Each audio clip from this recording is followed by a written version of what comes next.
Bonjour, je suis Myriam Marie, spécialiste de l'interprétation des rêves. Les rêves sont des messagers auxquels il est important de prêter une attention particulière. Parfois récurrents ou même étranges, les rêves ne sont jamais anodins. Ils peuvent nous en apprendre beaucoup, nous aider, souvent beaucoup plus qu'on ne le pense. Leur sens ou encore les messages qu'ils vous délivrent n'apparaissent pas toujours de manière évidente. C'est pourquoi je vais vous aider à les déchiffrer.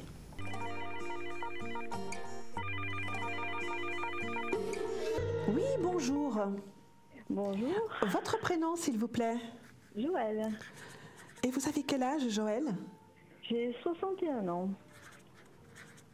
Vous avez une voix bien jeune. Ah.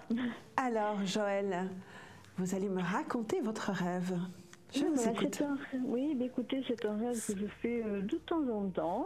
En fait, je suis debout et je décolle, mais si vous voulez, c'est mes bras qui s'agitent comme si j'avais des ailes. Et en fait, c'est une sensation très agréable. Je décolle, en fait, j'arrive à décoller, je survole tout mon petit monde, voilà. Et je suis très très bien. Et ensuite, quand je me recouvre, je me réveille, je suis dans mon lit, je suis très bien. Voilà. Et vous êtes très bien pendant votre rêve, pendant... Ah oui, tout à fait. Ah oui, je survole, je n'ai aucune angoisse, je suis très très bien, voilà. Et quand vous vous réveillez, pareil? Ah oui, aucune frayeur, ouais, je suis bien. Et c'est un rêve dont je me souviens à chaque fois, enfin je pense. Quoi. Oui. Voilà, mais il n'y a rien de particulier. Je vois mon petit monde, tout le monde va bien, je suis heureuse, voilà. Et qu'est-ce qui se passe actuellement dans votre vie, Joël? Oh, ben écoutez, tout va très bien. Je viens d'avoir une petite fille, je vais avoir un petit-fils bientôt, ça va être le 4e, non tout va bien. Nous sommes à la retraite, une retraite heureuse, non, pas de soucis. Au niveau de la récurrence, vous le faites à quelle fréquence? C'est pas très régulier, c'est de temps en temps, comme ça, la fréquence, je ne saurais pas vous dire, hein, mais ça arrive, hein, voilà. Et c'est vrai que ça m'intrigue un petit peu. Et est-ce que vous vous souvenez de la première fois ou des premières fois que vous l'avez rêvé? Un peu moins que 10 ans, je pense. Et quand vous avez commencé à rêver comme ça de ce rêve, qu'est-ce qui se passait dans votre vie à ce moment-là? Disons que je travaillais encore. Et c'est vrai qu'à un moment donné, on a eu un petit souci avec qu'un de nos enfants, un gros souci. Mais disons que dans les rêves, rien n'était sujet à tracasserie, quoi, hein, rien du tout. Et quel type de volatile étiez-vous? Oiseau Ah non, c'est moi, hein, c'est moi. Non, mais vous voyez comment? Vous êtes vous, mais est-ce que vous vous voyez comme un oiseau parce que vos bras prenaient des ailes, donc s'étendaient en ailes et tout ça? Non, je bats des bras. Vous ne vous transformiez pas? Voilà. Ah non, du tout. Je bats des bras comme si j'avais des ailes, en fait, hein, voilà. D'accord, donc vous ne vous transformiez pas, parce que comme vous avez dit, j'ai des bras comme des ailes, donc en ayant des ailes, il y a des plumes et tout ça. Non, j'agite les bras comme si j'avais des ailes, en fait, voilà. D'accord, d'accord. Donc je vais regarder un peu tout ça, et je vais prendre quelques instants, et je reviens vers vous pour en faire l'interprétation. À tout de suite. À tout de suite.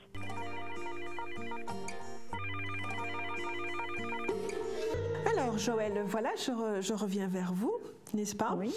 Alors, ce qui est de très intéressant dans votre rêve, voyez-vous, c'est le côté que vous décolliez, que vous voliez comme un oiseau. Et ça, voyez-vous, c'est un signe, en fait, c'est un symbole d'évasion. D'accord. Voyez-vous, vous avez envie de vous évader.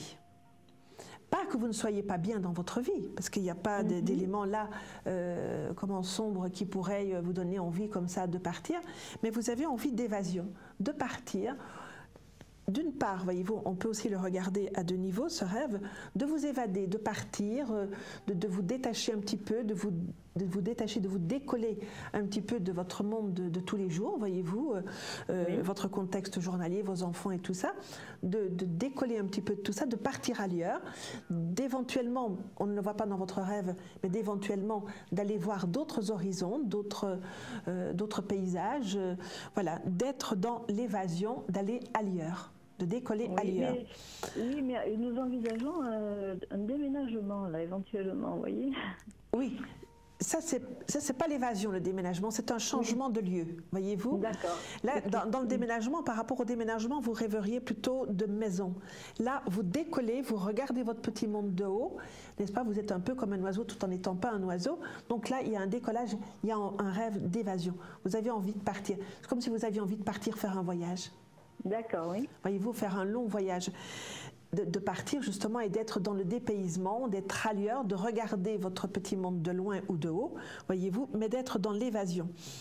Deuxième possibilité d'interprétation dans ce rêve, c'est que vous avez, vous, envie aussi de décoller de votre quotidien, mais peut-être de faire quelque chose, vous, d'avoir soit une activité, soit de faire quelque chose pour que vous puissiez, vous, avoir aussi quelque chose qui vous permette de sortir de votre contexte de tous les jours, de votre contexte quotidien, et de faire quelque chose qui vous appartienne à vous toute seule, qui serait votre zone sacrée à vous, dans laquelle vous avez envie de faire ce que vous voulez, que les autres n'interviennent pas, que ce serait un moment, ou en tout cas un lieu, un moment, un espace qui vous appartienne à vous toute seule, dans lesquels les autres ne viennent pas interférer. Ça peut être 10 minutes par jour, ça peut être une demi-journée par semaine. Voyez-vous, c'est vous qui déterminez le temps, mais au moins qu'il y ait un moment où vous êtes à vous toute seule et que personne ne vient empiéter dedans. D'accord. C'est votre domaine privé. Oui, mais ça, je suis d'accord. Voyez-vous, et si vous avez besoin d'un prétexte pour votre environnement, eh bien dites, oh ben moi je vais m'inscrire à un club de tricot et je vais y tricoter avec d'autres. Voyez? D'accord, oui. Oui, je caricature un petit peu dans l'exemple, voyez-vous. Ou bien j'ai envie d'aller faire de la pêche à la mouche et je vais apprendre à faire de la pêche à la mouche et je vais faire de la pêche à la mouche. Voyez-vous, c'est un exemple, c'est une caricature, mais pour bien vous dire qu'il faut que vous pouvez prendre un prétexte pour dire à votre environnement, voilà, je vais prendre l'air, mais sans leur dire que vous prenez de l'air, parce que sans quoi il peut y avoir un rapport de culpabilité à ce moment-là. Et c'est peut-être pour ça aussi que vous ne le faites pas en vrai, parce qu'il y a peut-être aussi ce rapport à la culpabilité où vous n'osez pas vous permettre cette zone d'air, etc. Peut-être, je dis peut-être, attention. Je ne pense pas, non. Je dis peut-être. Oui. Comme vous le faites dans votre rêve et que vous n'êtes pas dans le vrai, dans la vie vraie, voyez-vous, il y a peut-être un petit peu inconsciemment ce rapport à la culpabilité. Voyez, je dis bien inconsciemment, peut-être, hein, donc ça, il faudrait peut-être explorer un petit peu plus loin pour ça. Mais vraiment, essayez au moins, vous, de vous ménager une zone qui vous appartienne vraiment pour que vous puissiez respirer en toute tranquillité. Oui. Écoutez, je vais suivre vos conseils. Voilà, Joël. Eh bien, écoutez, merci de ce beau rêve d'évasion, n'est-ce pas? C'est moi qui vous remercie. Eh bien, peut-être à une prochaine fois, Joël, et continuez à faire de beaux rêves. Au revoir. Au revoir, Joël, au revoir.